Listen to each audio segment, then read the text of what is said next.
அன்னை தகவல் சேனலில் இன்றைக்கி என்ன பார்க்க போகிறோம் அப்படின்னா, பாரத் ஹெவி எலக்ட்ரிக்கல்ஸ் லிமிட்டடில் கால்ஃபர் பண்ணியிருக்காங்க. பெல் பெங்களூரில் என்ன குவாலிஃபிகேஷன் முடித்தவங்க இதுக்கு விண்ணப்பிக்கலாம் அப்படின்னா, பிஇ அல்லது பிடெக்கில் electrical engineer, electrical and electronics engineer, mechanical engineer, electronics and communication engineer மற்றும் கம்ப்யூட்டர் சயின்ஸ் முடித்தவங்க விண்ணப்பிக்கலாம் அப்படின்னு சொல்லியிருக்காங்க. பிஇ பிடெக் அப்படிங்கிறது மஸ்ட்டு கம்பல்சரின்னு சொல்லியிருக்காங்க. இதை தவிர எம்இ எம்டெக் முடித்தவங்களும் விண்ணப்பிக்கலாம் அப்படின்னு சொல்லியிருக்காங்க. கிட்டத்தட்ட 23 கேட்டகரியில் வேலைவாய்ப்பு சொல்லியிருக்காங்க. அதில் முக்கியமான மேஜர் கேட்டகரி மட்டும் இதில் உங்களுக்கு சொல்கிறேன். ஃபஸ்ட்டு சீனியர் இன்ஜினியர் E2 பொசிஷனுக்கு வயது வரம்பு 32 வயசு இருக்கவங்க வரலும் விண்ணப்பிக்கலாம் அப்படின்னு சொல்லியிருக்காங்க.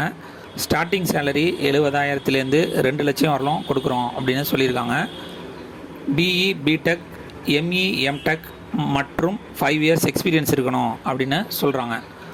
Second deputy manager E3 posting வயது வரம்பு 36 வயசு இருக்கவங்க வரலும் விண்ணப்பிக்கலாம் அப்படின்னு சொல்லியிருக்காங்க. ஸ்டார்டிங் சேலரி 80,000லேருந்து 2,20,000 வரலும் கொடுக்குறோம் அப்படின்னு சொல்லியிருக்காங்க. குவாலிஃபிகேஷன் பிஇ பிடெக் மற்றும் எம்இ எம்டெக் வித்து 9 வருஷம் எக்ஸ்பீரியன்ஸ் இருக்கவங்க இதுக்கு விண்ணப்பிக்கலாம் அப்படின்னு சொல்லியிருக்காங்க.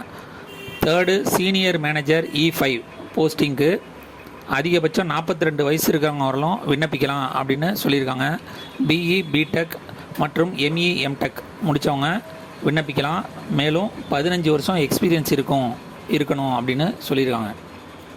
விண்ணப்பிக்க அப்ளிகேஷன் ஃபீஸ் எவ்வளோ அப்படின்னா, ஜிஎஸ்டியோட சேர்த்து 472 அப்படின்னு சொல்லியிருக்காங்க.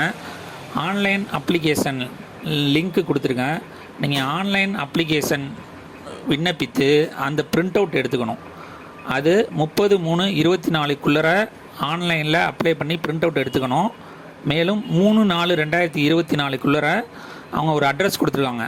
அதையும் நான் டிஸ்கிரிப்ஷனில் கொடுத்துருக்கேன். அந்த அட்ரஸுக்கு ரிஜிஸ்டர் போஸ்ட்டு இல்லைனா ஸ்பீட் போஸ்ட்டில் அனுப்பி வைக்கணும் அப்படின்னு சொல்லியிருக்காங்க.